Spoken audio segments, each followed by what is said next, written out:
Senta que lá vem história,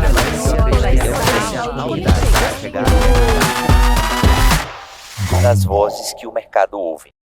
Olá, eu sou Eri Carneiro, fundador da Gombo, você já sabe, e estamos aqui em mais um episódio do nosso GomboCast, o episódio da Casa das Vozes que o mercado ouve.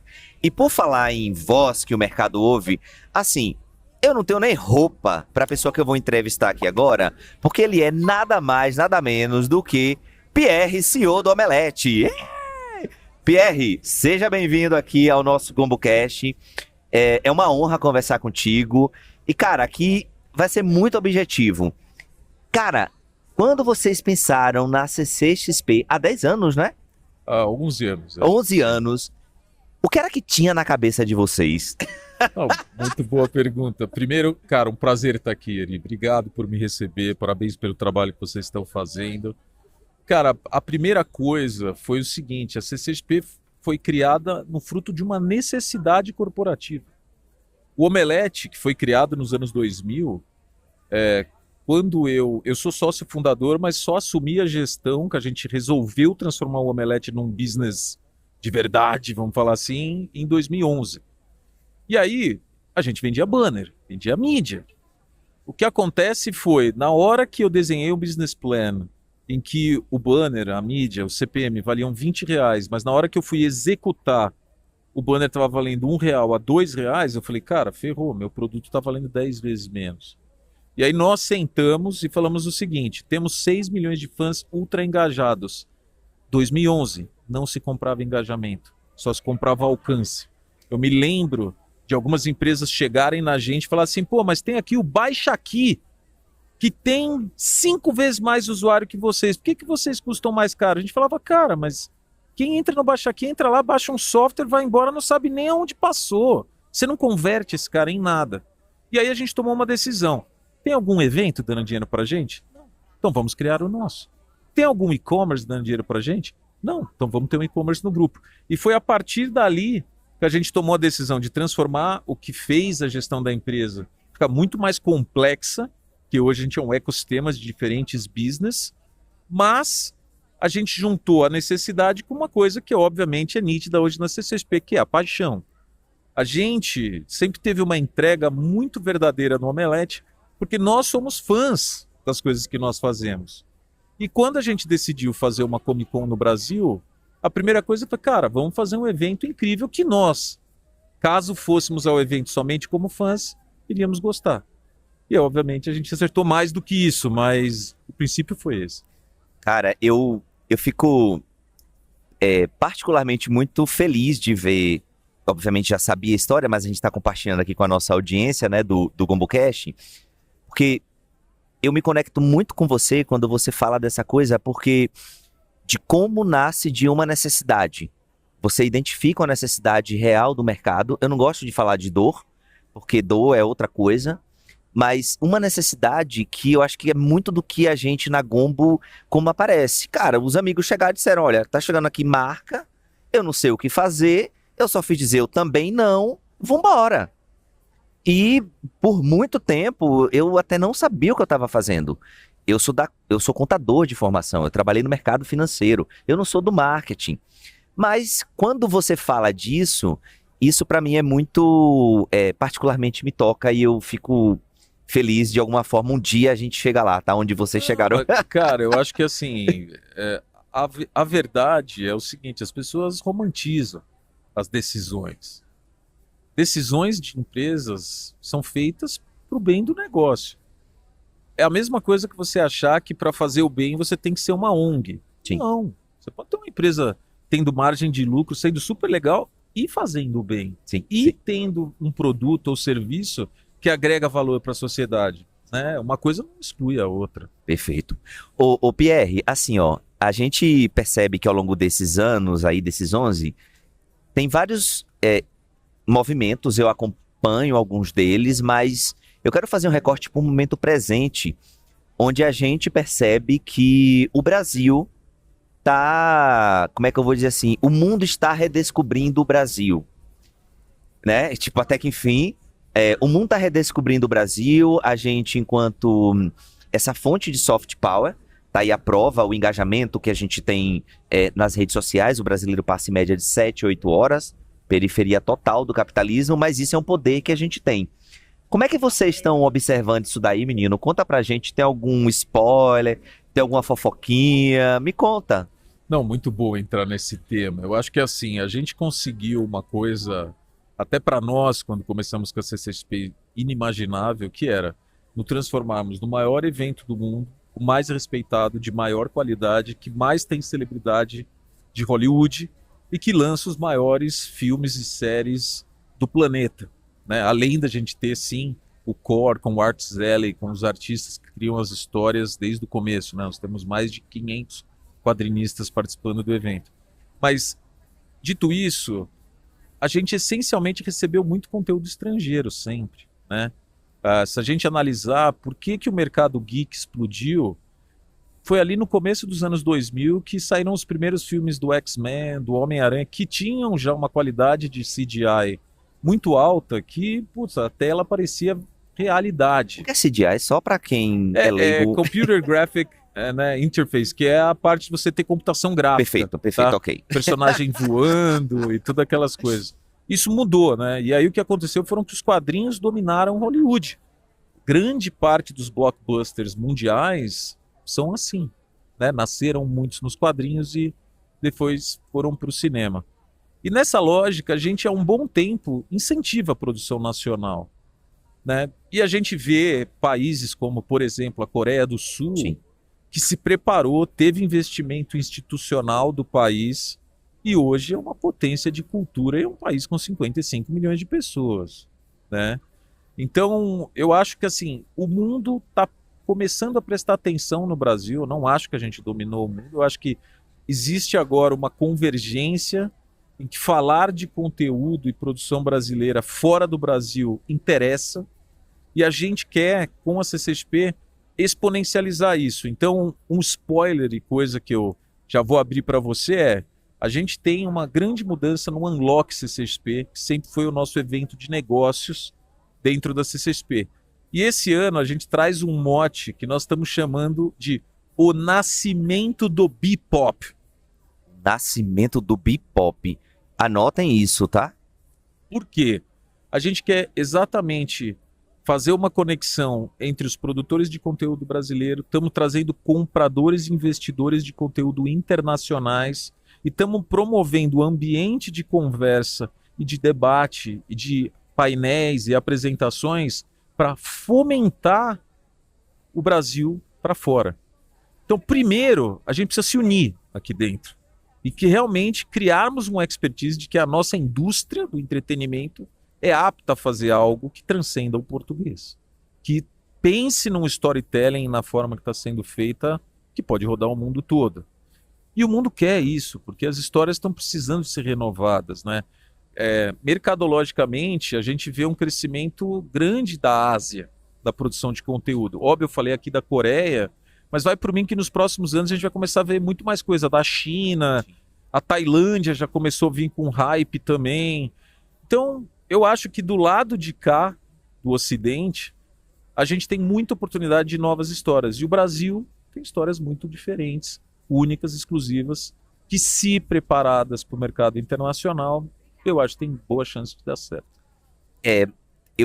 Quando você fala das histórias brasileiras estarem preparadas para o mercado internacional, isso me vem muito na cabeça de quando a gente, um acadêmico, um pesquisador, a gente pega uma escala, por exemplo, eu quero saber mensurar a felicidade. Aí eu pego uma escala que é do estrangeiro, mas eu tenho que fazer uma adaptação cultural para que aquilo reflita o que alguém tentou medir lá fora, possa ser também medido e tenha validade aqui dentro.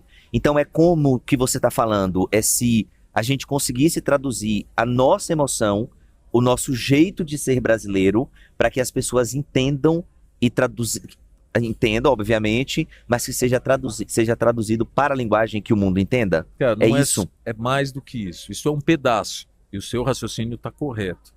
Mas não é um movimento isolado de ter 1, 2 ou 5 conteúdos bons. É uma indústria. Então vamos lá. Se a meca de dinheiro de produção de conteúdo está em Los Angeles, o que a gente tem em Los Angeles? O que existe de produção brasileira que está conectada lá? Eu te falo, Los Angeles tem um bairro gigantesco de coreano. Quando eles ganharam o Oscar, não ache que foi do nada.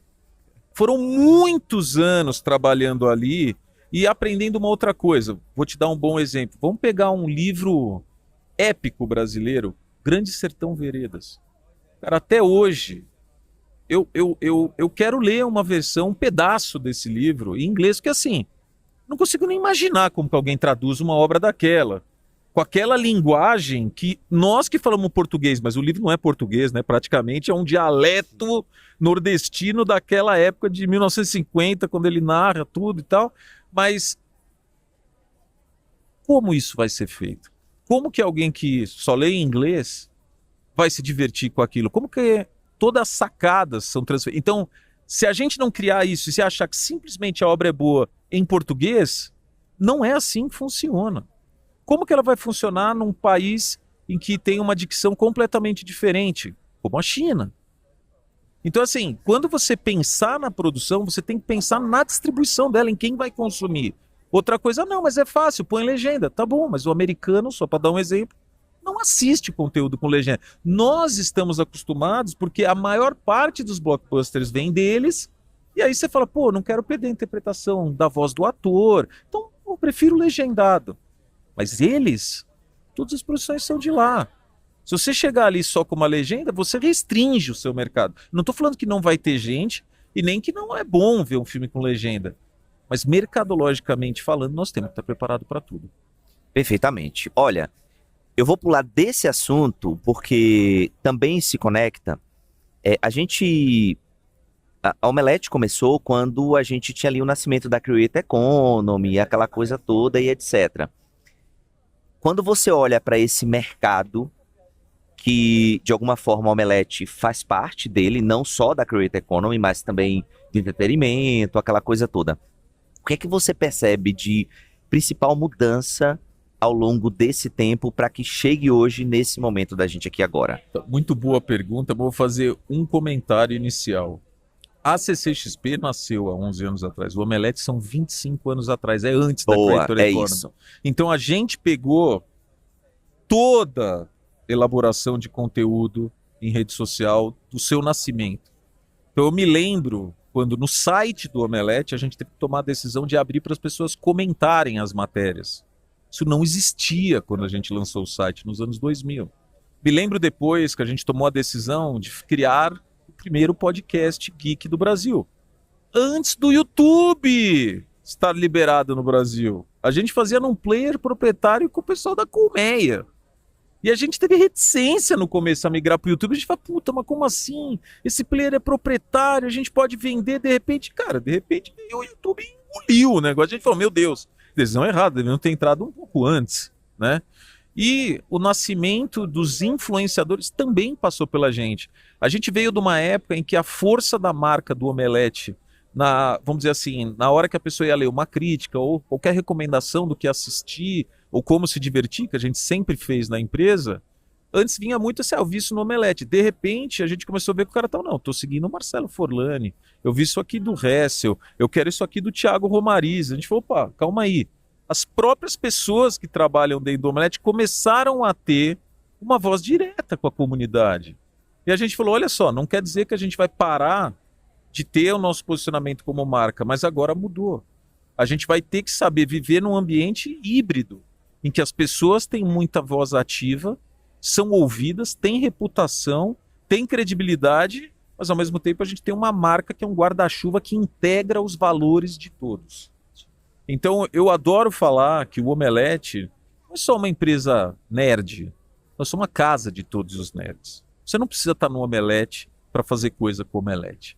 Você não precisa estar num palco da CCXP para ir lá e se divertir. Basta você fazer parte dessa comunidade. E o que a gente quer ser, na verdade, é um grande guia para que cada vez mais as pessoas se divirtam, incluam valores humanos nas suas coisas, que eu acho que é uma coisa que é muito forte na nossa comunidade. A gente abraça isso com muito respeito e muito prazer em conseguir fazer isso.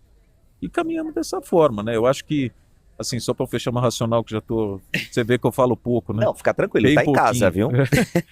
É a casa das vozes que o mercado ouve. Então, meu filho, Então tá bom. você que lute. E eu acho que assim, a gente viu mudar isso também com as redes sociais, com a relevância que antes só tinha no Facebook, depois Instagram, agora TikTok.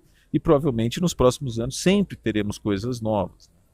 Então, Ok. não sei se eu respondi tão bem o que você me perguntou, Você- mas Você respondeu demais e isso aqui já me conecta para a próxima pergunta e aí a gente está quase terminando, mas a gente falou muito dessa evolução do que a gente tem aqui hoje, mas eu quero, quando você olha essa figura inteira, a imagem inteira, né, a big picture relacionado com o Omelete, o que é que você projeta para os próximos anos, vamos dizer assim? olha, a gente vem falando aqui de uma oportunidade da cultura brasileira. Eu acho que nós somos um expoente do nosso mercado, em que nós somos uma empresa genuinamente brasileira, paulistana na sua essência, aqui em São Paulo, e que a gente conquistou a credibilidade e o mundo. Nós exportamos a CCXP em 2019 para a Alemanha, em 2022 exportamos o evento para o México e agora temos uma edição regular na Cidade do México. Já somos o maior evento do México, do nosso gênero, e somando México e Brasil, do nosso setor, eles incluem 73% do GDP da região. Então, automaticamente, se alguém quer fazer algo grande na região, deveria conversar com a gente. Mas os nossos planos não param por aí. Eu acho que tem muita coisa que linka com a nossa cultura brasileira, que eu tento, como gestor, explorar isso no que eu acho que nós temos de melhor. Por exemplo, o brasileiro é super caloroso, emotivo. O brasileiro sabe receber as pessoas com atenção. Nós gostamos quando temos estrangeiros na nossa, né, no nosso quintal, vamos falar assim. E o brasileiro, quando precisa, trabalha muito pesado, né? Ao mesmo tempo, é o país do jeitinho, Sim. é o país que todas as pessoas querem ter vantagem, e ter vantagem aparentemente parece algo normal. Isso tem que morrer. Isso eu não acredito que seja o lado bom que vem da gente, mas todo o resto é incrível. Então, por exemplo, quando a gente inclui a palavra experiência, né, que é CCXP, é uma abreviação de Comic Con Experience. E muitas pessoas vinham me perguntar, por que Comic Con Experience? Por que não Brasil Comic Con? Por que não São Paulo Comic Con? Nem se falava de experiência ainda, como a gente tem visto aqui agora, né? Exato. Nem de experiência, nem ninguém usava a palavra épico, que a gente também usa há um bom tempo já. Mas eu digo isso porque o nosso sonho é poder usar o que a gente tem de melhor do Brasil, esse tempero, esse DNA, mas com uma classe mundial de padrão de qualidade e credibilidade. E a gente, cara, quer ir para mais lugares. O nosso plano como empresa é que a gente tenha escritórios em 5 países. Nós estamos perto de ir para o terceiro agora. Então, estou animado. Pô, muito que bem. Olha, Pierre, a nossa conversa está acabando, mas antes eu faço uma pergunta aqui para a gente encerrar. E eu quero que você me diga, Pierre, para você, o que é ser uma voz que o mercado ouve? Olha, eu vou falar que eu acho que grandes poderes vêm com grandes responsabilidades. E acho que se existem pessoas que querem ouvir o que eu falo, eu vou tratar isso com o maior respeito, com o maior carinho. Agradeço a atenção das pessoas que gastam o seu tempo para ouvir o que eu falo. E espero que eu sempre consiga ter um movimento de pessoas ao meu redor que entendam e trabalhem para ter um mundo melhor. Simples assim. Obrigado. Pierre, obrigado aí pelo seu tempo e sucesso aí. Em breve a gente, se você tá vendo isso antes da CCXP ou se viu depois, né? A gente tem a CCXP, eu estarei lá no Unlock, né? Também no Unlock. É isso, sei bem, sei bem. Mas parabéns aí, eu tenho enquanto brasileiro, pra gente é motivo de orgulho ter a Omelete como uma empresa genuinamente brasileira que nasceu no Brasil e que leva o nome do Brasil pra frente, ó. Brigadão e tamo junto, viu? Obrigado. Cara, de novo, obrigado pelo espaço, um prazer estar aqui, uma delícia bater papo contigo. Beijo Obrigado, pra tchau, todos. gente. Valeu. Das vozes que o mercado ouve.